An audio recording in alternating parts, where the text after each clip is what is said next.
funding model that was going to help us thrive as a business.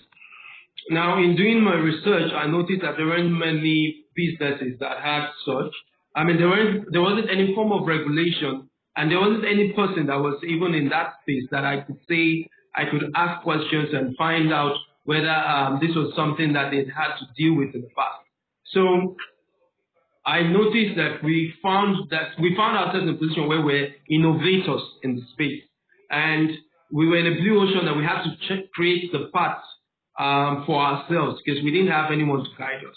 Now, what I did have as a gate regulation was I had a board of directors that were helping me to guide me on decisions we were making. And part of the people on my board, one of them was involved in 1993, 94, 95, when the banks, he was heavily involved in when the banks were setting out to deal with FX issues and how they were going to go about such. And I remember one of the advice he gave me then was, see, Onyeka, move with your innovation and make sure that you keep your credibility intact, make sure your integrity regulates you, make sure what you do is what you say. Eventually, regulation will come and you will be one of those first people that would have such conversations with the regulators to standardize the industry. Now, from that time until I think it was February last year when the Security Exchange Commission had the first meeting with us with Farm Crowdy. We were in that place where we were channeling a new course, and typical, many other people wanted to copy what we're doing. They saw some success, they saw the impact on the farmer's life, and so we had a lot of people that wanted to copy what we're doing. Now, I had no problems personally with anyone copying our model, as long as the person was doing the work, as long as the farmers were getting the impact, as long as you had a real business in place and the monies for which you were getting, you were doing it with, you were getting that money to the farm, the farmers were getting the work done, and the whole model was tight. But I started noticing that beyond maybe, so I had my eyes on maybe 1, 2, 3 other platforms that were doing something similar to what Farm Crowdy was doing. They were taking a cue from Farm Crowdy as we were thriving as a business. They were also pushing their own models and then taking a cue from Farm Crowdy. So I respected that, and where I was asked personally what to do in their business, I gave my advice. But I noticed that there were also maybe 1 or 2 other businesses that when I have a conversation maybe with the CEO, I asked him as simple as how long is the cassava cycle? I'm here in 3 months. I'm like, are you kidding? It felt like you have people that didn't understand exactly how agriculture really works. Yet they were calling themselves people involved in using technology at Greek space and then using the crowdfunding model for such. So at that point in time, we started clamoring and saying, maybe it's time for regulation to come into place to protect those that genuinely want to work for the farmers, genuinely want to have an impact on the farmer's life, and protect those businesses from reputational clashes that may come from other individuals that may have ulterior motive as to why they are setting out to build their business model. So we started asking that maybe it's about time this happens. And so when the conversation started happening with SEC, and we started out, I think it was February last year, and then all the conversations started going on, we started seeing all the different ideas on how they were about. I noticed that they were getting into conversations with the Security Exchange Commission outside of Nigeria. They were having conversations with the crowdfunding associations that existed outside of the country in order to learn how to create a model that will fit into something that will allow, it won't crush innovation, but allow us to thrive as a business. I think when I said that, it was really encouraging for us. At the same time for us, we then started getting ourselves in order. Our corporate governance was taking shape. Our reporting was taking shape. And so all the things we're doing internally, we started making sure we were ready for when this will come. So having said all of this, now attacking that question specifically, regulation is important for a sector like the crowdfunding space. I would say that clearly any day, that regulation is actually important so that it protects investors from businesses that are not necessarily doing the right thing. and then also protect the businesses that are doing the right thing from being classified in one group that we don't want to associate ourselves with. And so regulation is important. Too much regulation, it depends on how you call it, where it gets to the point that it is stiffening the process involved in getting a crowdfunding model effectively executed. It's something that will have to be consistently discussed on and such regulation improved on. And so barrier to entry, I mean, from a business like ours to a new entrant, I think it should have a standard that makes it such that if you find any business trying to get into the crowdfunding space, for the reputation tied to people's monies coming to that space, that barrier to entry should be one that shows the seriousness of the businesses that are coming into that space. Having said that, I know that one of the things, I mean, in the course of this chat, we will discuss more, but one of the things that I personally have done with my team is we also noticed that in handling that whole regulation around crowdfunding, we found ourselves in FarmCrowdy as maybe one of the biggest crowdfunding platforms in the continent, starting with Nigeria. But we were focused exclusively on agriculture. So one of the things we did was we separated slightly our model from just crowdfunding for agriculture and created a new platform and a new business altogether that now deals with that whole crowdfunding side of the business, which is Crowdiver. So, but I mean, in the course of the conversation, I hope I've answered that question as to why I think it's important, and then about it being too much. I think it's all related. Okay, thank you very much. I'll take the response. I'll come back to you shortly. Mr. Agama, sir, I'd like to ask you a question. What exactly is the plan of the SEC? What exactly are you trying to regulate? I'd like to know, could you speak more on that, please? What exactly are you trying to regulate as a body? Okay, thank you very much for having me, Business Day. It's great to be here, and I've listened also the program. What are we trying to regulate? The first thing you must find out is what's the business of the SEC. The business of the SEC is the regulation of securities and platforms, as it were. But it's two-pronged. We are into regulation and market development. So in that space, the major emphasis is the investor. So how protected is the investor? What is happening with the investor? How knowledgeable are the investors? What are they going into? Who is telling them, giving them direction as to what they are going into? Who is also educating them about the risk of business? How do they raise capital? Do they raise capital deceptively? Do they tell the investors that these are the risks involved in this business? Do they also make sure that there are risk management tools to protect these investors themselves? Or people deceptively go out to tell people what will not be in order to curry them into investing? All of these are important. So we regulate the product, we regulate the investor, we regulate the product, we regulate the sponsored individuals, and we regulate the market infrastructure. These are the things we regulate. As SEC is important. And who do we protect? We protect the investor, we protect the organization, we protect the directors of those organizations, and we protect the economy of our country. Because, of course, as you are aware, capital market is the main hub or the mainstay of any developing economy. And Nigeria is not an exception. Thank you very much, Mr. Agama. Still with you, Mr. Agama. There was a chat we had recently as the entire agribusiness on crowdfunding with the SEC a few weeks back or a couple of months back, and basically the SEC was trying to get a pillar from the crowdfunding platform. So there was something that came up towards the end of that conversation about an association of crowdfunding platforms, something like that. I heard there's been a time that some initial bodies, maybe perhaps FarmCrowdy was part of them, initial stage wanted to form a body or maybe something didn't go right, I'm not sure. But I know right now some are trying to form an association. Do you think, that's with you, Mr. Agama, do you think an association will help in any way? Maybe the association of crowdfunding platforms, they coming together and relating to the SEC as one body. Do Do you think that will make any difference at all? Would it improve customer, protection or education in any way? All right. So thanks again for that. One of the tools of regulation is what we call the SRO models. That is self-regulatory organization models.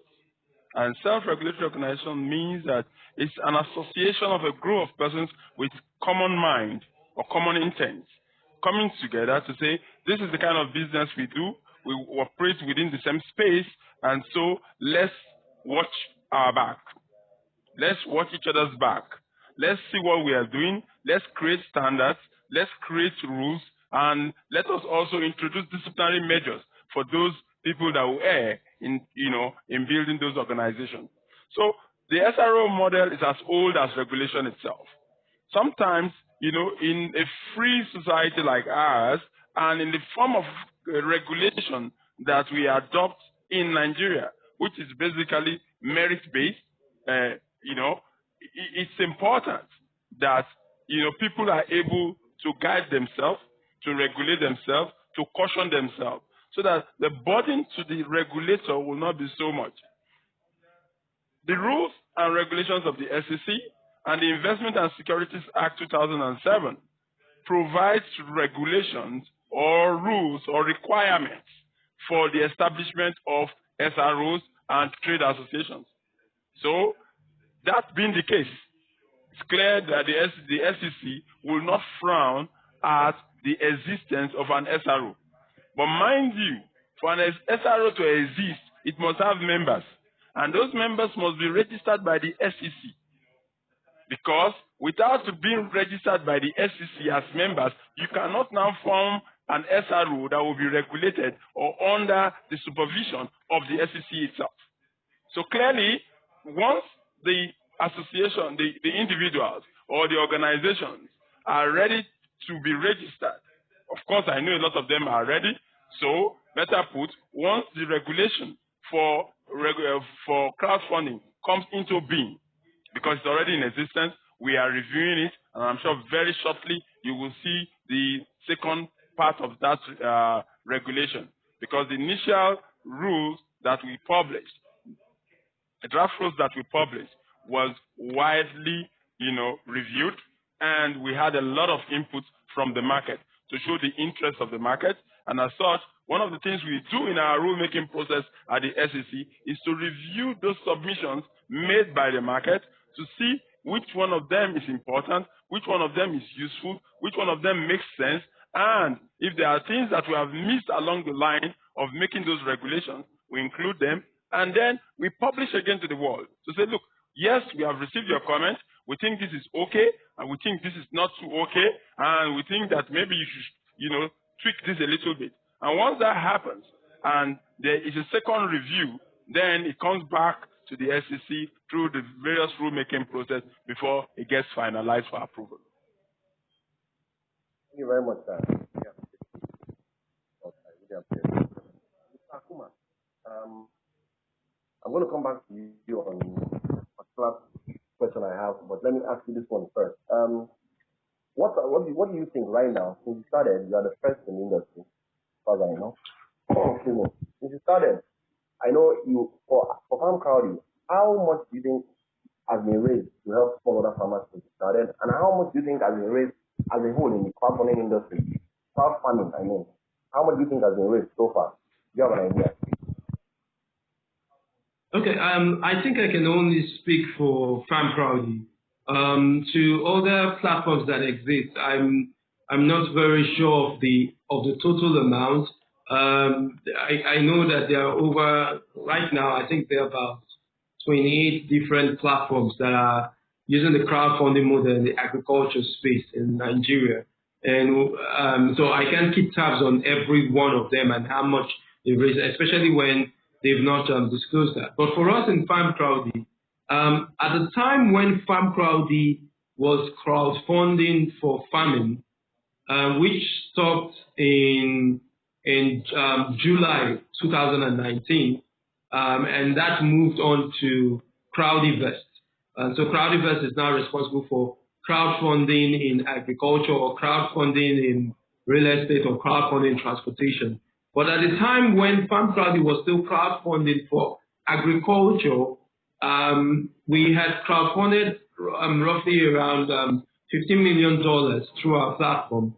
Roughly around, we put it around, at the time, based on the value, it came to roughly around 3-4 billion naira that we had crowdfunded through the platform to get these monies across to over 25,000 farmers directly that were cultivating over 17,000 acres of farmland and over 3 million chickens and 2,000 cows with that money. So we did 2,000 cows, we did 3 million birds, we did over 17,000 acres of farmland. So that was at the time FarmCrowdy was still crowdfunding, but that stopped in July 2019. And that element of crowdfunding then moved on to Crowdiverse, which is now its own business. It's now the one dealing with maybe SEC, and it's now the one that we're part of an association. And just speaking about an association, I think I remember having this chat with you that the association, I would prefer an association of crowdfunding platforms as against just an association of agri-tech crowdfunding platforms. So you have other players that can bring their own elements. I think that's what Crowdiverse is. So that's our only figures. Now, if you look at the future and look at the potential of what this can do in the future, the retail market can contribute maybe 5 to 8% of the total amount needed in the agriculture space. You still need heavy investment coming from state government, national government, DFIs, financial institutions, and even if they come with lower interest, you find that you have patient capital that can last you 3 to 5 years, and you're able to now do longer crops, long-term crops, as against just the short ones that a lot of the crowdfunding platforms, including when FarmCrowdy was doing this, was focused on. So that in itself is where we are now looking at FarmCrowdy to unlock monies, not using the crowdfunding model again, but using monies from DFI, structured finance, to connect farmers with larger amounts at lower interest. It's lower interest you can't crowdfund for, because with crowdfunding, one of the exciting things about the high returns, but with lower interest, maybe 2, 3, 4%, that makes tremendous value over a longer period. Mr. Kuma, stay with you. I'd like to know, what do you think if something happens, for instance, maybe regulation or whatever it is, and then crowdfunding or crowd farming for agriculture now doesn't go beyond where we want it to get to, right? We don't want to raise $1 million, maybe $100 million or something. But sorry, I can't hear you. I can't hear you. I can't think of anything right now. And then, so you can't hear me? Can you hear me? Yeah, so, okay, I can hear you better now. Oh, sorry about that. So I said, I know you're looking to raise more money in the future, right? But let's assume something happens and then we are not able to crowdfund, maybe due to regulation by the SEC or before the SEC comes up with something that will work for everybody. What do you think the impact will be on smallholder farmers if we in the crowdfunding sector are not able to help them like we've been doing in the last couple of years? What do you think the impact will be on the smallholder farmers? Okay, so first, I don't think the SEC is bringing regulation to make sure that crowdfunding doesn't happen again.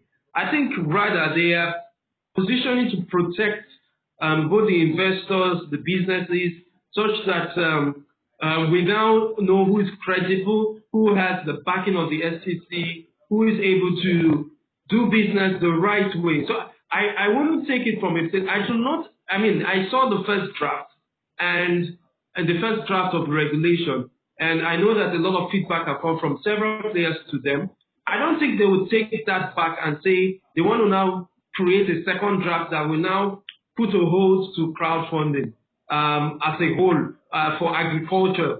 I don't think that is their intention. I think what they're doing is to protect the players, whether it's the farmers, the sponsors, the investors, the platform owners. I think it's from a place of protection. So, as we've seen generally across the world, it may come in and be very high. The standards of the requirements for entry becomes really high. The barrier becomes high, And then as they see I would expect that as they see how the market responds to it, as they get feedback, it starts knowing how to adjust that to get even more players in. But I wouldn't expect regulation to come and kill innovation. I don't think that's going to be the case.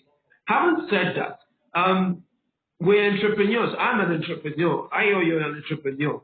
And for us to thrive as a business, we can't consistently be playing like pirates. We have to find a place where we build solid businesses that have solid processes. If one of it is that we have to go through proper regulation to stand out and build solid business, I want a business that tomorrow, if I'm not running, I have very strong corporate governance and a solid team, and I'm not scared of them making the wrong decisions based on emotions or the individuals that are running it. I know that there's proper regulation in place, there are proper systems in place to carry that on beyond me. So I'm not looking at this from just Onyeka as an individual running a business and I want to continue to run it like a pirate and above the law. I mean, there's a place for that to come in when you're innovating. It's exciting. For me, it's exciting when I'm building new things in a place that is completely dry of regulation, completely, it's a new ground, it's a blue ocean. It's exciting to do that. But once you get to a place where you're now taken seriously as a proper business, and then you have the regulators speaking with you, I think it's exciting to get a business to that level where you're now going through a system that puts all of those things in place that allows you to be sure that the core values that you live by are the things that will sustain the business, whether you're the one running it or not. So I would expect us to look at it from that angle. I think generally down the line, we will continue to have small-scale farmers producing food for us to eat. We would have people like you and I excited about investing in them to continue to produce more. Whether it's going to be done through crowdfunding model or it's going to be done through any other financing model, the farmers will still produce. And we want to be part of that. We want to have our mark. We want to make sure that these farmers get it from us and they have an impact on our world. I want to be part of that. You want to be part of that. I'm excited about that. So I would expect that also. Thank you very much. Everyone will see from that place. Oh, okay, sorry, I think that's my time. Thank you very much. I'm sorry. Our time is fast spent, so I just want to ask one more question. Sir, when the initial draft came out from the SEC, there was a lot of controversy. In fact, I attended up to 10 Zoom sessions, different people trying to dissect it, lawyers and agribusiness practitioners. There are quite a number of things that were a thing of concern. And I know that the SEC, like Mr. Akuma said, is to regulate, not to stifle innovation, right? But a lot of people are concerned, thinking that, 100 million authorized share capital base, and this, many of the businesses I know not everybody is genuine. There's a lot of businesses that are probably not genuine, like Onyeka said earlier. But I know that the SEC is trying to make sure everything goes well for every party, the investors, the farmers, and even firms themselves. So what can the SEC, does the SEC have any plans of maybe relaxing, maybe part of the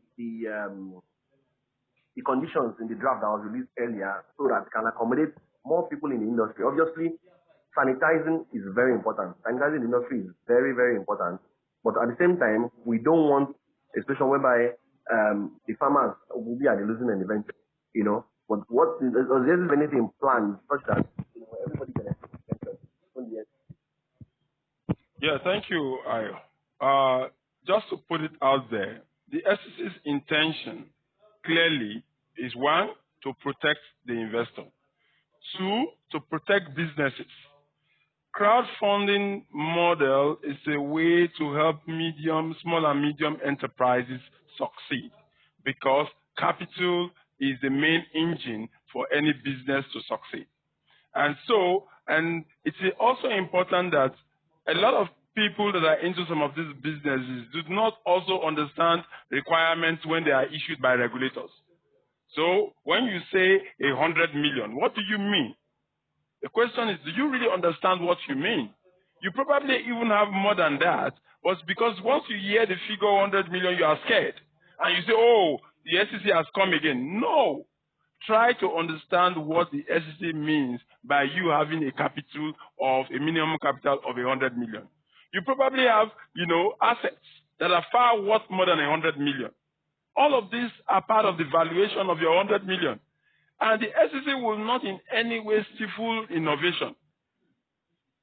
The SEC's aim is to encourage development, encourage innovation, encourage participation in this space that we so much need people to participate in the agricultural space. So clearly, what is important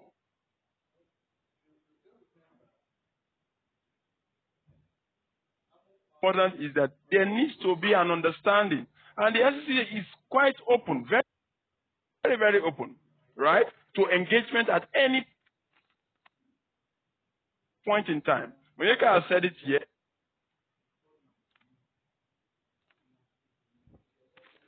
We've engaged with his firm, and we are continuing engagement.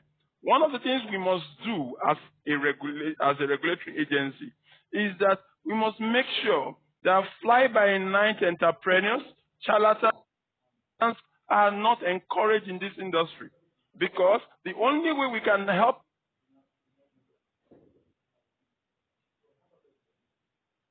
people who have good business to strive is when we protect their businesses by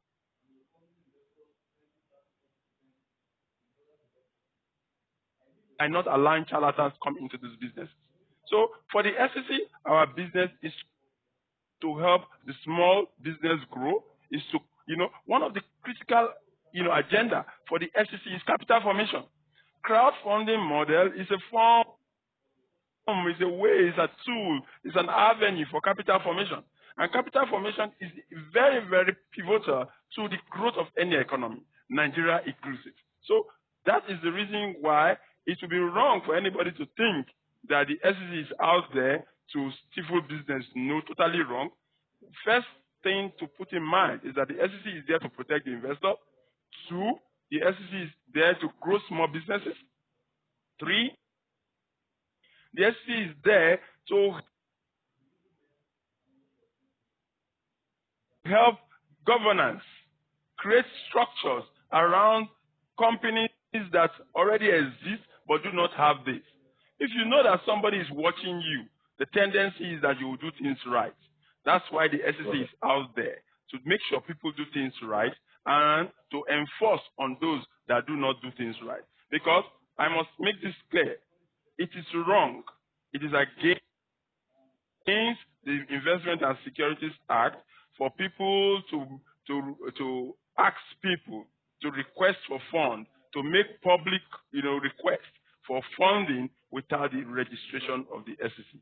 You can do private placement to a few persons, but you cannot go to the public to say that they should bring funds to you when you have not been registered by the SEC. It is totally against the law, totally against the ISA, and such institutions, when caught, will face the full wrath of the law. Thank you. Thank you very much, sir. We really appreciate the time. Onyeka, do you have any other thoughts before we round up? Just 1 minute, please. Oh, okay. For me, I was listening to the conversation going on, and I'm actually excited that we've gotten to a place where we can have conversations now with the regulators, and we're also looking within ourselves to see how we continue to push our businesses. For us in FarmCrowd, we're quite excited also that we were able to launch a new industry that is